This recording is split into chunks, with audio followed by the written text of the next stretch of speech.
उन्होंने अपने संबोधन में कहा कि बड़ा मामा तो है और छोटा मामा तुम्हारे पास है। और फिर उन्होंने कहा मेरे मामा 3 थे वो भी शांत हो गए, तो मैंने कहा मम्मेरा भी हम लेके आएंगे। और बाकायदा मम्मेरा लेकर गए, जैसे अपनी बहन के मम्मेरा में ले जाते हैं ऐसे। और कोई औपचारिकता नहीं की, हमने दिल से किया। बेटियों की शादी अगर किसी के माता पिता नहीं तो हमने कहा हमें, जिसका कोई नहीं उसकी सरकार। प्रदेश हमारा परिवार है और इस परिवार के ऊपर जब जैसे परिवार के ऊपर कोई संकट आता तो परिवार के पूरे व्यक्ति खड़े होते हैं। क्योंकि हम परिवार के प्रतिनिधित्व करते हैं। 60 साल कांग्रेस ने राज किया। मैं पूछता हूं जब गांव में जाके 60 साल में एक पक्का शौचालय गांव में कहीं बनाया है क्या? नहीं बनाया। एक पक्का मकान बनाया क्या गरीब का? नहीं बनाया। एक गरीब को कहीं गैस टंकी चूल्हा दिया कि नहीं दिया? आंखें फूट जाती थी चूल्हा फूक फूक के। पंडित दीनदयाल उपाध्याय जी ने कहा था ना कि विकास में कतार में खड़ा अंतिम व्यक्ति जब तक उसको हम प्रथम पंक्ति में लाएंगे तब तक हमारा ध्येय पूरा नहीं होगा। हमारा राजनीति में सत्ता एक साधन है। प्रदेश के मुख्यमंत्री शिवराज सिंह चौहान मामा के नाम से पहचाने आते हैं और आज हम आपको जिस शख्स से मिलवा रहे हैं उन्हें खुद मामा ने छोटे मामा के संबोधित किया है, या ये कह सकते हो छोटे मामा की उपाधि के सम्मानित किया है। सर, आप मुख्यमंत्री शिवराज सिंह चौहान छोटे मामा के संबोधित कर रहे हैं, क्या वजह से, क्या गुणवान क्या है? देखिए, हमारा सौभाग्य है कि हम जनता के दुख में शामिल होते हैं, उनका कोई कष्ट होता है दूर करते हैं, कोई समस्या होती है दूर करते हैं। जनप्रतिनिधि का दायित्व है। जब हम व्यक्तिगत होते तो उन्हें अपने परिवार अपने गाँव के लिए सोचते, जब हम जनप्रतिनिधि होते तो पूरी विधानसभा विधायक रहते, विधानसभा क्षेत्र पूरा अपना परिवार हो जाता है। और जब हम मुख्यमंत्री मंत्री हैं, मुख्यमंत्री शिवराज जी मंत्री हैं, तो पूरा प्रदेश हमारा परिवार है। और इस परिवार के ऊपर जब जैसे परिवार के ऊपर कोई संकट आता तो परिवार के पूरे व्यक्ति खड़े होते हैं। क्योंकि हम परिवार के प्रतिनिधित्व करते हैं तो हमारी जिम्मेदारी है कि हमारे परिवार में कोई भी किसी को तकलीफ हो तो वहाँ जाए। और हमने किया है। शिवराज सिंह जी भी करते थे कि शिवराज सिंह जी जब विधायक बने तो उन्होंने सबसे पहले गरीब गांव की कन्या का विवाह कराया। गरीब माता पिता थे, क्योंकि गांव में गरीब जो मजदूर होते हैं उनके पास पैसे नहीं होते। जब लड़के की या लड़की की शादी करना होती तो फिर वो साहूकारों के पास जाते थे, कर्जा लेते थे और उसके बाद जीवन भर कर्ज में रहते थे और औलाद को कर्ज में छोड़ के आते थे। उन्होंने शिवराज सिंह जी क्योंकि गांव के बेटे हैं, किसान के बेटे हैं, हमने गरीबी और किसानी सब देखी पास में, क्या हम भी किसान के बेटे हैं। और इसलिए शिवराज जी जब मुख्यमंत्री बनते हैं तो वो जो गांव में उन्होंने एक शादी कराई कन्याओं को धीरे धीरे पढ़ाते वो उन्होंने पूरी योजना पूरे प्रदेश में लागू की। लाखों कन्याओं का विवाह हुआ। फिर लाडली लक्ष्मी योजना, बेटी बचाओ योजना, प्रधानमंत्री नरेंद्र तोमर जी नरेंद्र मोदी जी बने तो उन्होंने बेटी बचाओ बेटी पढ़ाओ योजना। ये भारतीय जनता पार्टी और हम जो संघ से संस्कार, और हमने देखो अपने परिवार के लिए तो जीव जंतु पशु पक्षी भी जीते हैं, लेकिन जो समाज और राष्ट्र के लिए जिए, दूसरों के लिए जिए, असहाय की सहायता करे, उसका जीवन श्रेष्ठ होता है। तो हम सौभाग्यशाली हैं कि हमको वो संस्कार मिले कि हम काम करते हैं। और इसलिए हम जहाँ भी कोई किसी को तकलीफ है उसका तकलीफ दूर करने की जिम्मेदारी हमारी है, हम करते निभाते हैं। बेटियों की शादी अगर किसी के माता पिता नहीं तो हमने कहा हमें, जिसका कोई नहीं उसकी सरकार। और हम जनप्रतिनिधि हमारी पार्टी के लोग भी करते हैं। अभी कोरोना के संकट के समय आपने देखा कि कितनी राजनीतिक पार्टियां कितने लगे थे। सिर्फ भारतीय जनता पार्टी के कार्यकर्ताओं ने सेवाई संकल्प सेवाई मिशन करके हमारे राष्ट्रीय अध्यक्ष लेके हमने लोगों को जूते चप्पल भी पहनाए, हमने कपड़े भी दिए, पानी भी पिलाया, भोजन भी कराया और अस्पताल में इलाज भी कराया। सब जगह लगे रहे हमारा पूरा परिवार, बाकी कोई नजर ही नहीं आया। तो ये सेवा करना सिर्फ राजनीति करना नहीं है। सत्ता किसके लिए? देश के लिए, समाज के लोगों के लिए। सत्ता परिवर्तन से व्यवस्था परिवर्तन। देश को हर नागरिक हमारे परिवार का सदस्य है। अगर वो कष्ट में उसको दूर करना हम करना है। ऐसे ही खरगोन में जो दंगा हुआ, दंगा क्या बोले, एक तरह से मतलब लोगों के साथ बहुत अन्याय किया। लोगों के घर जला दिए, लोगों पे पेट्रोल बम फेंके, लोगों को पत्थर फेंके, लोगों को मारा पीटा, बच्चों से लेकर बुजुर्गों तक को नहीं छोड़ा, महिलाओं को नहीं छोड़ा और पूरा सामान लूट लेकर दंगाई। और उस पर जब मैं दौरा करने गया जब गया तो ये लक्ष्मी जो बेटी है ये रोती हुई बोली कि भैया मेरे तो सब कुछ लूट गया, मेरा तो दहेज का सामान चला गया, किराने का सामान। हमारे भाई मेरे माता पिता नहीं है और मेरा भाई है वो भी बेरोजगार है, वो भी नौकरी करता था, वो भी बंद हो गई, तो मेरी शादी कैसे होगी? मेरी शादी कैंसिल हो गई, अब मेरा कौन करेगा? मैंने कहा जिसके कोई नहीं उसके हमें सरकार करेगी। मैंने कहा हमारे माता पिता नहीं तो हमें मुख्यमंत्री जी संवेदनशील मुख्यमंत्री वो करेंगे, हम पूरी व्यवस्था करेंगे। और जब हम बोल के आए तो हमने किया। फिर उन्होंने कहा मेरे मामा 3 थे वो भी शांत हो गए, तो मैंने कहा मम्मेरा भी हम लेके आएंगे। और बाकायदा मम्मेरा लेकर गए, जैसे अपनी बहन के मम्मेरा में ले जाते हैं। और कोई औपचारिकता नहीं की, हमने दिल से किया। और उसके कारण जो वहाँ वातावरण बना और ये किया तो मुख्यमंत्री जी भी भावुक हुए। उन्होंने भी बिटिया को गोद लेते हैं भांजी को वो किया। और इसलिए उन्होंने अपने संबोधन में कहा कि बड़ा मामा तो है और छोटा मामा तुम्हारे पास है। और पूरी शादी हमने कराई, 1 रुपया भी उसके भाई के ऊपर आज निधि ने उसको खर्च होने दिया, इसलिए कर्ज में नहीं आया वो। और खुशी खुशी शादी। और पूरा खरगोन, बड़वा, खंडवा और हरदा कि हमारे कार्यकर्ता और हमारे महिला मोर्चे के गीत गाते हुए और सब करके किया, इतनी खुशी का और इतना सुकून और सुख मिला कि हम कह नहीं सकते जीवन में। और यही जीवन की सार्थकता है।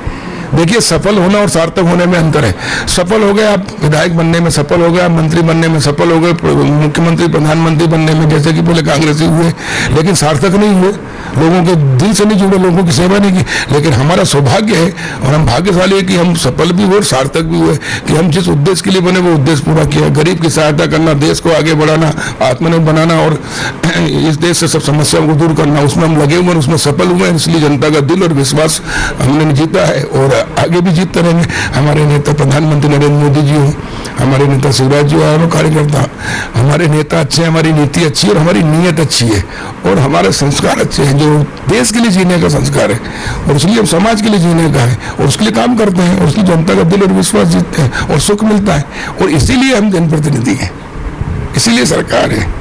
सरकार किसके लिए? गरीबों के लिए, जिसका कोई नहीं उसकी सहायता करो। इसलिए जितनी भी योजनाएं बनी, पंडित दीनदयाल उपाध्याय जी ने कहा था ना कि विकास में कतार में खड़ा अंतिम व्यक्ति जब तक उसको हम प्रथम पंक्ति में लाएंगे तब तक हमारा ध्येय पूरा नहीं होगा। हमारा राजनीति में सत्ता एक साधन है, इसके माध्यम से हमको गरीबी दूर करना है, बेरोजगारी दूर करना है, भ्रष्टाचार खत्म करना है, भाई भतीजावाद खत्म करना, शोषण खत्म करना और एक सभी सुखी रहे, सबको अपनी योग्यता के अनुसार काम मिले, न्याय मिले, वो काम करना। और वही काम भारतीय जनता पार्टी की सरकार कर रही है, प्रधानमंत्री नरेंद्र मोदी जी के नेतृत्व में, मध्य प्रदेश में शिवराज जी के नेतृत्व में, और उसके कारण परिवर्तन भी हो रहा है। मैं उदाहरण के लिए बताना चाहता हूँ, 60 साल कांग्रेस ने राज किया।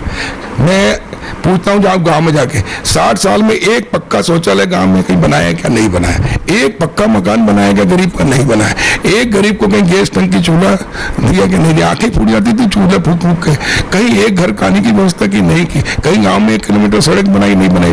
कुछ नहीं किया 60 साल में, और इसलिए देश गरीब हो गए। मुट्ठी भर लोग, और कांग्रेस ने दिया भ्रष्टाचार देश को, इसलिए मुट्ठी भर लोग तो अरबपति खरबपति हो गए, पूरा देश गरीब। जबकि इस देश के अंदर प्रकृति ने सब कुछ दिया है, तीनों ऋतुएं अच्छी है, यहाँ की भूमि बहुत अच्छी उपजाऊ है, यहाँ के जंगल अच्छे हैं, यहाँ के पहाड़ अच्छे हैं, यहाँ खनिज संपदा है, नदियां हैं जितनी यहाँ कहीं नहीं है, लेकिन उसका सदुपयोग नहीं किया, दुरुपयोग किया है।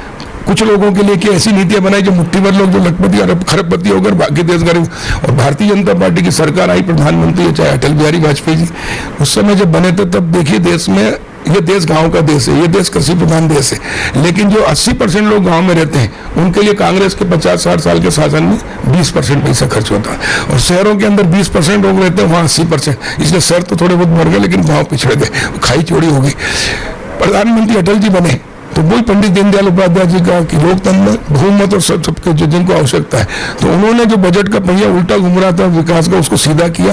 गांव में जब तक 68% लोग बचे, 32% शहर में आ गए, तो 68% बजट का पैसा गांव में खर्च किया अटल जी ने, पहला बजट जो आया, और 32 शहर में। इसलिए गाँव के अंदर प्रधानमंत्री ग्राम सड़क योजना, किसानों के लिए किसान फसल बीमा योजना, किसान क्रेडिट कार्ड योजना। नहीं तो किसान 10 रुपये 15 रुपये महीने सैकड़े में लेता था, इसलिए घाटे की खेती करता, कर्ज में रहता, आत्महत्या करता था। जब शिवराज जी मुख्यमंत्री बने तो हमने जो 18% ब्याज था किसानों का, वो 8 किया, 8 से 4 किया, फिर 3 और फिर 0। देश में विश्व में पहला राज्य मध्य प्रदेश जहाँ 0% ब्याज पर ऋण मिलता है। 1 लाख ले जाओ 1 लाख दे जाता कि इसलिए खेती लाभ का धंधा बनी। 7-7 बार कृषि कर्मण पुरस्कार मिला और आत्महत्याओं का होना भी बंद हो गया।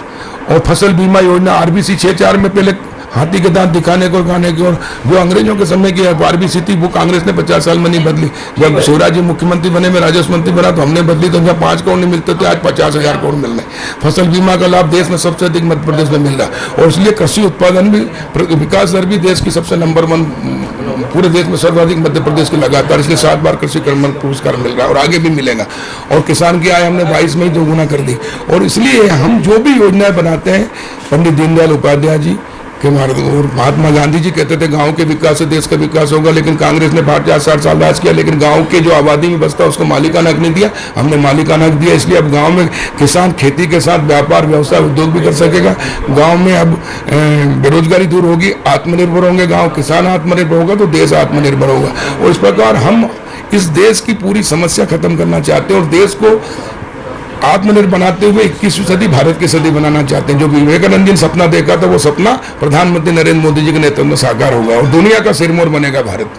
कृषि मंत्री का दायित्व हमेशा निभाता है, लेकिन मामा का अपने दायित्व निभाया, जैसे प्रदेश की और बेटियां हैं उनकी नजर आपकी तरफ आई है, इस अपनी भूमिका को कैसे निभाएंगे? नहीं निभाना पहले से ही करते आ रहे हैं हम। शुरू से करते हैं, जिसका कोई नहीं है उसके हम हैं। अभी तक हम विधानसभा क्षेत्र में करते थे, जब मंत्री बने तो प्रभार जिले में जाते हैं, वहाँ करते हैं प्रदेश में। अभी देखिए एक मुख्यमंत्री में बेटी आई थी, उनको भी हमने जो उनकी जरूरत थी वो पूरी की है। अभी एक बेटी आई है जो साइकिल से पूरे देश में जाएगी, वो खिलचीपुर की रहने वाली है, साइकिल से पूरे देश के वो 1.5 लाख पौधे लगाएगी। ये मामा जी से, प्रधानमंत्री जी से प्रेरणा लेकर उसने किया, उनको लगा कि यहाँ है तो उनको सहायता चाहिए, तो हमने तत्काल उनको भी सहायता दी। और हमारी जिम्मेदारी करनी चाहिए, हम करेंगे जितना हम कर सकते हैं, जितनी हमारे पास ताकत है, जितनी क्षमता है उसका पूरी उपयोग करेंगे। तो साफ तौर पे कहना है प्रदेश के कृषि मंत्री कमल पटेल जी का कि अभी तक कृषि मंत्री भूमिका निभाते आ रहे थे, लेकिन अब मामा की जिम्मेदारी तरीके से निभाएंगे। जो प्रदेश की बेटियां हैं, जो भांजियां हैं, उनके लिए उनके दरवाजे हमेशा खुले हैं। कैमरा नबी के साथ दीपक लोकनीति।